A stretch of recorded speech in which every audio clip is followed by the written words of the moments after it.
Salam edildiler. Siz Ikçam TV kanalına hoş gördük. Ve Ikçam TV kanalının bugünkü sanını eğer de siz Wi-Fi paronunuzu yadınızdan çıkaran olsanız, hatta o Wi-Fi'ye biriktirilmedik olsanız, şol Wi-Fi'nin parolunu üstütme vururdu. Eğer de siz o aranızda Wi-Fi paronumu yadınızdan çıkardım diyenler var. Ve onun için panik altına kökmanlar ya özünden kökmanlar sizin Ikçam TV kanalını izarlamakka. Onun için gerekli enzamlar. LAN kabel. No LAN kabel telefonun kabeline benzeş. Ama telefon kabeller ol router'ın karokkasının içinde geliyor. Computer, koyal notebook olun, koy computer olun tapağı yok. Ve 5-10 minut vakti.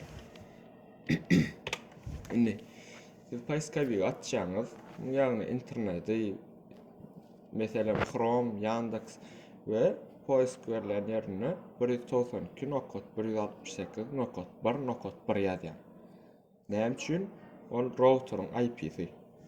Şimdi size şunu aklına açılır. Parol sorar. Parola admin dip yazarsınız. Ediliyor korkuyalı. Ondan sonra şunu aklına açılır. Wireless sılka basyanız şu düğme. Son wireless security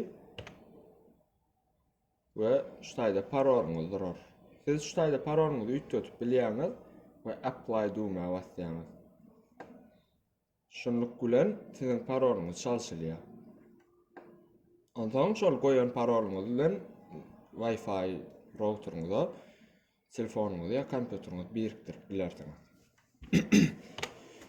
Şunun bilen videomuz tamamlanýar. Like basyň, podpisasiýa ediň ve kolakolçyga basyň. Hoş sag bolun.